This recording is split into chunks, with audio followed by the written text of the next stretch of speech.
And action. Cut.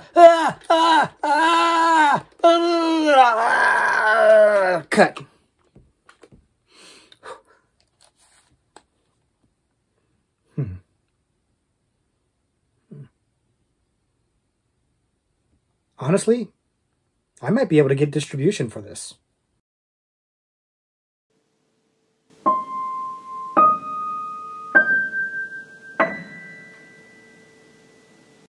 Hello everybody and welcome back to the Horror Movie Syllabus. My name is Professor Victor and I'll be your host as we go through all the essential, noteworthy, interesting, and notorious modern horror films.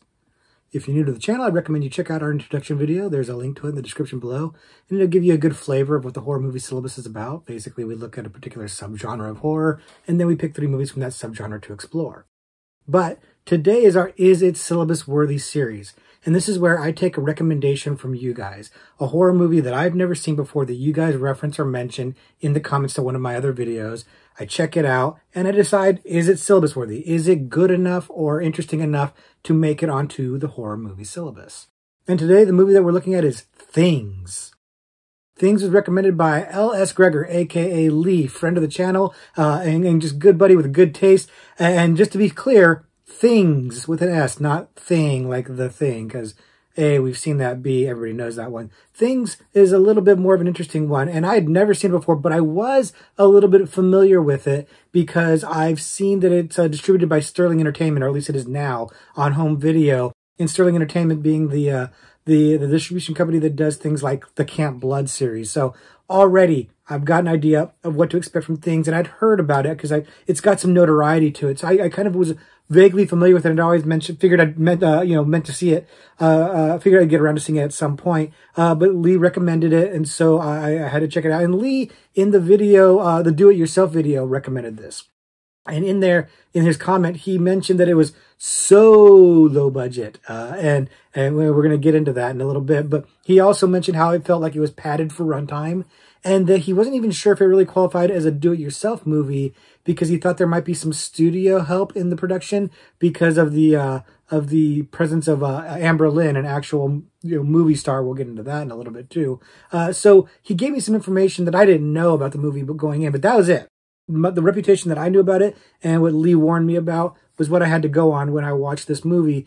So I went in blind otherwise. And, well, did I love it? Did I hate it? Let's find out.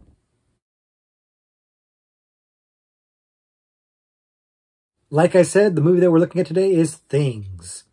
Things came out in 1989 and it was directed by Andrew Jordan, and it looks like this was his only directing credit. And I don't know, is that kind of sad? Does he deserve to have directed more things, considering the ingenuity and the do-it-yourself spirit that he showed this one? I don't know. We'll talk about it, I guess, as we go along here. But the movie is notorious in certain horror circles and has a little bit of a cult following. But whether or not that cult following is warranted or really deserves the reputation that it has is something to be discussed. First, if you haven't seen it before, the movie is about a couple of buddies who go to one of the guy's brother's house to hang out and have a good time. And when they get there, they find they interrupt an experiment being done by this weird scientist guy that was supposed to be done for like a fertility treatment, and instead has resulted in these really strange, small, almost kind of like rat-like creatures, monsters. And the two buddies find themselves in a terrible situation as they're getting attacked by the monsters and have to figure out what to do and how to handle the situation. And we'll stop there so as to not spoil it and not to spoil the hijinks such as they are. But this movie is interesting on a number of levels. The first one is that it actually exists at all. It's basically a DIY movie, a do-it-yourself backyard movie, homemade movie, whatever you want to call it, that is basically a couple of friends who wanted to make a horror film. But what's interesting is they did shoot it on Super 8. And so they're kind of a step above of what you would maybe normally see in terms of that. In fact, it often is cited as the first Canadian shot on Super 8 gore shocker commercially released on VHS, which is a very, dubious and very niche specific title to have. But it's interesting because you know, you guys know, I am a little bit more forgiving and appreciative of do-it-yourself horror movies. People who take it upon themselves to try to make something out of nothing with no budget and, you know, not really any technical training or anything like that. Just a lot of energy and spirit and goodwill and love for the genre. I'm very pro that. So I don't like to criticize these things as harshly. I grade on a curve, if you will. And not for nothing, this movie starts out pretty good. The opening is interesting. It's weird and kind of macabre and cultish and has some good imagery. And I'm kind of down for it. Again, I kind of knew what to expect in terms of the low budget and everything. So the aesthetic was not a surprise to me. But the opening was, I was in. I was like, okay, this is drawing me in. I think this might be I might be a really fun ride. And the overall product maybe didn't quite live up to that opening, if I'm being honest with you. But there was things to like throughout the movie. One of them was that the DIY effects, you know, especially the monsters and the gore scenes, are okay. They're not bad sometimes, you know, and the editing of them is pretty good. They knew how to cut it so as to not linger too much on the cheesy stuff and the stuff that didn't look right, and to really kind of try to maximize the gore effects by doing quick cuts to it and the lighting it in the way that, you know, you couldn't really see the seams, so to speak. And I thought that was a smart move and showed a little bit of skill. And the puppets that they use, the little, you know, creature puppets that they have, you know, they're practical effects. There's no CGI in this movie, of course, are pretty cool. They're fun. I mean, I don't know that they're really all that scary. They're a little bit silly looking, but they're silly in a kind of a fun way. Think like Hobgoblin or something, you know, Hobgoblins or movies like that, where they're kind of a cheesy monster, but they're kind of cute, kind of fun. And then the gore is kind of over the top. Zombievers would be another one I'd think of, you know, how they kind of like these menaces that are kind of silly looking, but also deadly and gory. So, those are things that were keeping me engaged in the movie. The issue is that there's a lot of other technical issues with the movie. Again, these are amateur filmmakers who don't really have any kind of technical training. And so the lighting and especially the audio in the movie, really, really bad problems. The audio in particular, it was very hard to hear a lot of the time, the dialogue, which, you know, maybe a good thing, maybe a bad thing, because the dialogue is not exactly fantastic and the plot is not exactly tight, but we're going to get into that in a little bit. So the movie is, you know, technically not great to watch. It's a little hard to watch sometimes, but considering, again, no technical background, no budget, things like that, there are moments where this movie looks kind of good. I mean, like it looks like it was done with some ingenuity and a little bit of talent. And so I have to give it the props where I can, because the movie is often derided as being like one of the worst horror movies ever. Like horror movie critics in particular will cite this movie as being like one of the worst movies ever made. They will compare it to, it's been compared to like The Room or Birdemic, and you know, in terms of like just being like maybe so bad it's good. And I'll be honest with you, I don't think it's as good as The Room in terms of so bad it's good. I do think it's maybe better than Birdemic, actually. I found Birdemic to be a bit of a slog, and this was a little bit of a slog too, but not as much of a slog, I think. And honestly, none of them are as good as Troll 2, frankly, which is generally considered the best, worst movie ever made. So it's not sniffing that. But what's interesting about this one is that its lack of popularity works for it in terms of managing expectations. You know, Birdemic has a really huge following and has kind of this notoriety as being this great bad movie, this so bad it's a good movie. So when you watch it, you have a certain expectation, and honestly, I don't feel it lives up to that expectation. It's got some really funny, fun scenes in there, but it's a long movie and it slogs, and you can probably just watch a YouTube video clip of like all the best bits and save yourself some time. So this movie doesn't have as widespread or as high profile reputation as a so bad it's good movie, so it doesn't have to live up to any expectations. So in that sense, the silly parts that are kind of so bad it's good, that are fun, they kind of just jump out at you and they resonate a little bit better. And again, I wanted to stress this. There's that clear love of the movies. There's a clear love of movies in general and horror movies in particular, genre movies in particular, that is shining through in this movie. Honestly, the fact that this movie got made, got distributed as a, you know, directly home to video, and it didn't go into theaters, but the fact that it made this, you know, leap to distribution should be inspiring to people who want to make movies, because you could watch this movie and honestly, you'd look at it and say, I could do this. I could make this movie. Because again, like technically speaking, it's not that good. And honestly, it's got a lot of problems in terms of like the script. The dialogue is bad. The plot is kind of, doesn't really make a lot of sense. It's not very good. It's kind of thin, and it kind of doesn't make sense. The acting is not good at all. The pacing is off. There's a lot of issues with the movie. I don't want to lie on this. There's really not enough meat on the bone for this story to really carry its like 85-minute runtime. And again, Lee warned me about this. He warned me that it felt padded out. But even with that warning, I was surprised to see just how padded out and drawn out and dragged out it felt. And it would be okay if like the plot was really interesting, but the plot it's hard to follow. It's not very good. It's not very compelling. That's okay if you're having a really good time. So when the moments of like fun things come out with the monsters attacks, stuff like that, you don't mind so much. But there's long stretches where that's not happening. And instead it's filled with dialogue, with jokes, like intentional humor that just mostly falls completely flat. It's not, the guys aren't very funny. They aren't delivering their lines very funny.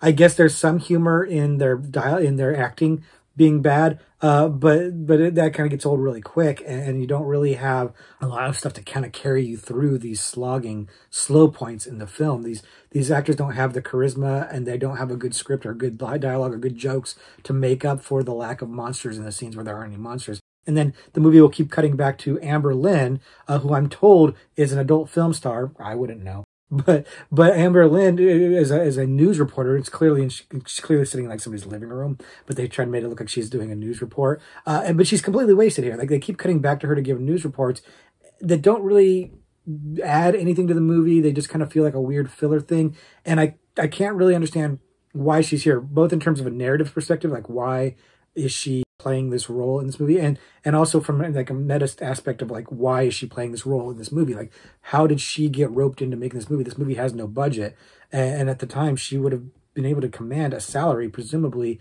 This is where Lee speculated that maybe there was a studio involved somehow in helping out. My guess is more that they had some connection to Amber Lynn, that they were able to get her to do a favor for them or something. I don't know.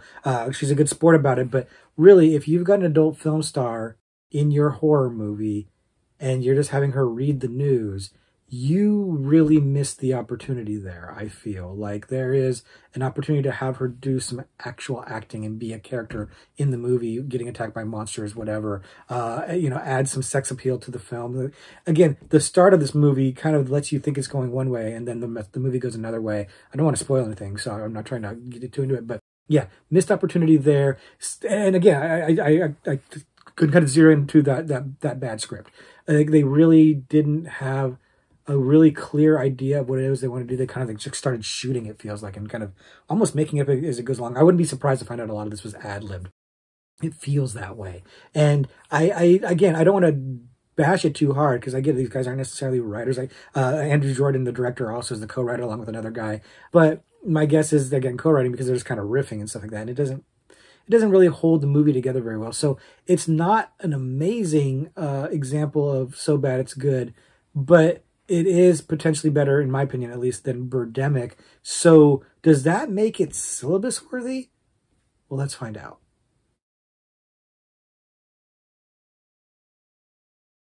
So, is Things syllabus-worthy?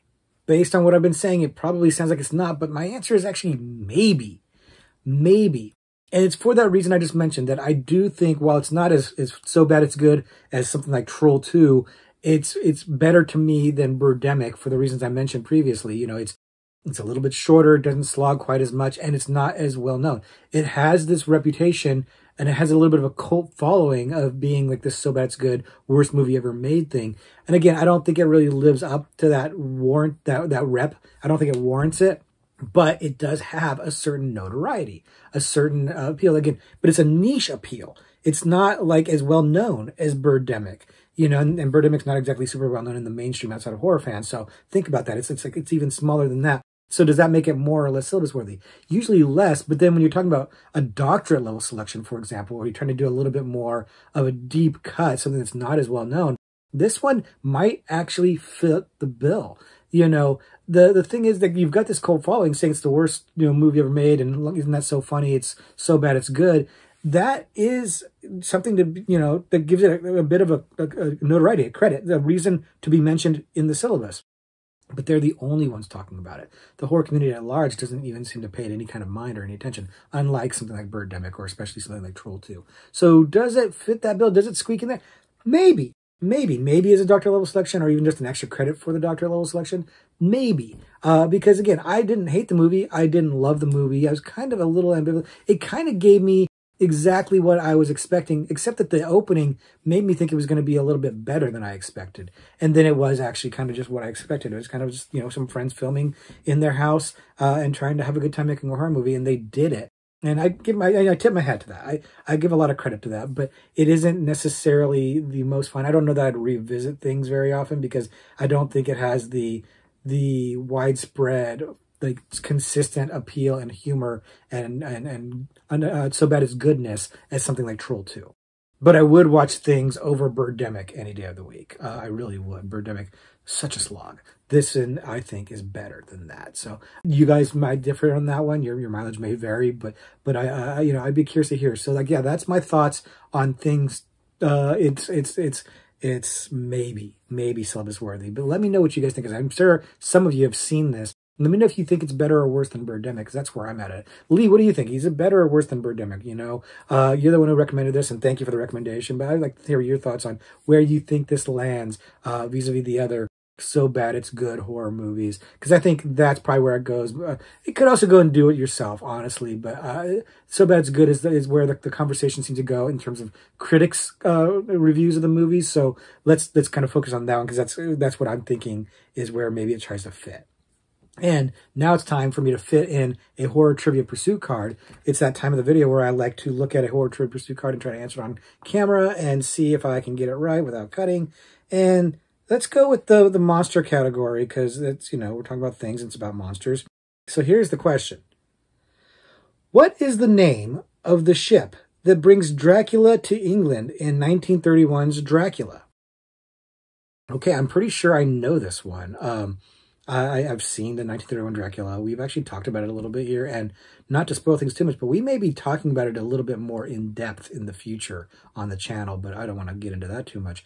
I think I know this one, and there's a specific reason why I think I know this one that I don't even want to say that, because I don't want to spoil it for anybody who's trying to answer it and maybe kind of trying to formulate a guess. So I'm going to kind of hold off on that a little bit. But yeah, we've talked a lot about Dracula in various movies on the channel, and this is not too much of a spoiler. We're going to actually do a video on Dracula as a subgenre sometime in the near future. Well, maybe not the near future, but sometime in the future. We are going to be doing like a Dracula subgenre category. We're going to do a whole video on Dracula. So we're going to dig into Dracula something fierce. But yeah, I have seen the 1931 Dracula. I've seen a lot of Dracula movies, frankly. I've read the novel, the Bram Stoker novel. So I think I know this one. I'm pretty certain. I feel pretty confident that I know this one. So I've given you some time. I've prattled on a little bit. So I think that it's time to wrap it up. Lock in your answers. And I'm going to go ahead and answer my thing. So I'm going to give my answer now. Lock in your answers. My answer is the Demeter, or Demeter. I can never remember how to pronounce it. I think it's Demeter. Anyways, Demeter is the ship that Dracula takes. And the reason why this should be pretty obvious is not only is it from the original book, but it's also in the movie, the Last Voyage of Demeter that just came out at the time of this recording, I think last year. So kind of getting a little more light shine on that for people who know that that's supposed to be that small part of Dracula, the novel, in the original movie, that they fleshed that out into a whole movie. More on that in another video, but we'll get into that. So yeah, Demeter is my answer, and just we'll check the card, and the Vesta. The ship is named the Demeter in the original Bram Stoker novel. The Vesta. So that's interesting, and I should have thought about that. That in the 1931 Dracula, some of the names are changed, and I didn't really think about that. And so I didn't even think about the fact that they changed the name of the movie. And you know how I am about names in movies, but yeah, that one's funny. I got tricked on that one. I was wrong on that. So dang. You can see where my thought process was. It's in the book. It's in that new movie. So yeah, did you guys say Demeter? Did you guys get that one wrong too? And if you got it right, let me know in the comments because I'm gonna be pretty impressed with you. But I'm gonna go ahead and wrap it up here. That's our dissertation on things. Thanks again to Lee, and thanks to all of you guys for giving all these good recommendations, filling out the to watch list. I've been having a good time watching them, and I'm gonna keep on doing it. So until we do that next week, or actually probably the week after, to be honest with you, I'm just gonna say, class dismissed.